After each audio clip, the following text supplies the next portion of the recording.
একবার ভাবি, আমি আসলে কার? যে সংসারকে নিজের রক্তমাংস দিয়ে গড়ে তুলি, সেই সংসারেও কি সত্যিই আমার কোনো ঠিকানা আছে? স্বামী, সন্তান, পরিবার সবাইকে আগলে রাখতে রাখতে একটা নারী ধীরে ধীরে নিজেকেই হারিয়ে ফেলে। তার হাসির আড়ালে জমে থাকে হাজার না বলা কষ্ট। তার চোখের নিচে ক্লান্তি কেউ পড়তে দেখে না। সে সারা জীবন ভালোবাসা বিলিয়ে যায়, নিজের স্বপ্নগুলো চুপচাপ মাটি চাপা দেয়। তবুও দিন শেষে শুনতে হয়, তুমি ঠিক মতো কাউকে খুশি করতে পারোনি। কত অদ্ভুত না? যে নারী সবার জন্য নিজের জীবন শেষ করে দেয়, শেষ বেলায় সেই নারী সবচেয়ে বেশি একা হয়ে যায়। তার আগের হিসাব কেউ রাখে না, তার কান্নার শব্দ কেউ শুনে না। তবুও সে পরদিন আবার হাসি মুখে সংসারের সব দায়িত্ব কাঁধে তুলে নেয়। কারণ সে নারী, ভাঙতে ভাঙতেও যে ভালোবাসতে জানে। প্রিয় ভাই বোনেরা, আসসালামু আলাইকুম। সবাইকে ঈদের শুভেচ্ছা ও আন্তরিক ভালোবাসা জানিয়ে আজকের ভিডিও শুরু করছি। আশা করি আমার সম্পূর্ণ ভিডিওটি দেখবেন এবং লাইক, কমেন্টস ও শেয়ার করে আমার পাশে থাকবেন। মাঝে মাঝে মনে হয়, এই দীর্ঘ জীবন পথে কত নাম ছিল হৃদয়ের খুব কাছে, কত মুখ ছিল প্রতিদিনের অভ্যাস, যাদের ছাড়া একটি দিনও অসম্পূর্ণ মনে হতো। আজ তারা কেবল দূরের কোনো নক্ষত্র, দেখা যায় ছোঁয়া যায় না। কেউ হারিয়েছে অভিমানের দেয়ালে, কেউ ব্যস্ততার শহরে পথ ভুলেছে, কেউ বা নিঃশব্দে চলে গেছে সময়ের ভিড়ে। তবু কোনো এক অদৃশ্য টানে মনটা আজও তাদের খুঁজে ফেরে।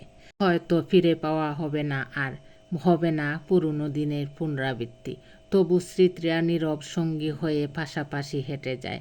কিছু মানুষ হারিয়ে গেলেও তাদের রেখে যাওয়া অনুভূতিগুলি আজও হৃদয়ের গভীরে নিঃশব্দে বেঁচে থাকে। কিছু অনুভূতি কখনো প্রকাশ করা যায় না, কিছু কষ্ট কখনো দেখা যায় না, শুধু বুকের ভেতর জমে থাকে, হাসির আড়ালে লুকিয়ে থাকে হাজারো না বলা দুঃখ। তবুও দিন যায়, নতুন দিন আসে, রাতের নীরবতায় চোখ ভিজিয়ে দেয়। কেউ বুঝুক বা না বুঝুক, কিন্তু কষ্টগুলো প্রতি মুহূর্তে মনে করিয়ে দেয়, আমি খুব একা। আমি যেখানে গুরুত্ব দিয়েছি সেখানেই অবহেলার শিকার হয়েছি। ভেতরে ভেতরে সবাই শেষ হয়ে যাচ্ছে। কেউ ছবি তোলা ছেড়ে দিয়েছে, কেউ সুন্দর জামা পরা ছেড়ে দিয়েছে, কেউ সম্পর্কে জড়াতে ভয় পায়, কেউ একাকিত্ব পছন্দ করে, কেউ দূরত্ব বাড়িয়ে দেয়, কেউ আত্মীয় স্বজনদের সাথে সম্পর্ক বিচ্ছিন্ন করে দেয়, আবার কেউ কেউ সব কিছু থেকে নিজেকে সরিয়ে নিচ্ছে। আমি মানুষটা সত্যিই বোকা। কেউ কষ্ট দিলে, বারবার আঘাত করার পরে যদি দুইটা মিষ্টি কথা বলে, তাহলে সব কিছু ভুলে যাই। তারপর ভাবি সে হয়তো তার ভুল বুঝতে পারছে, কিন্তু আমার ধারণা ভুল। ওই মানুষটা আবারও আঘাত করা শুরু করে।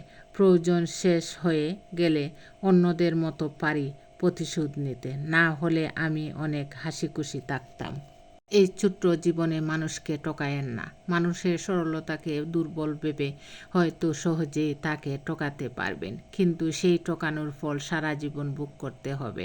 আপনি যাকে বোকা ভেবে ঠকিয়ে জিতলেন, সে আপনার প্রতি বিশ্বাস রেখেছিল। সময়ের বিচার বড়ই কঠিন। হয়তো কারো বিশ্বাস ভেঙে আপনি সাময়িক শান্তিতে থাকবেন, তবে সারা জীবন না। সময় তার সঠিক জবাব ঠিকই দিবে এবং তার মাসুল আপনাকে দিতেই হবে। ধন্যবাদ সবাইকে। আসসালামু আলাইকুম।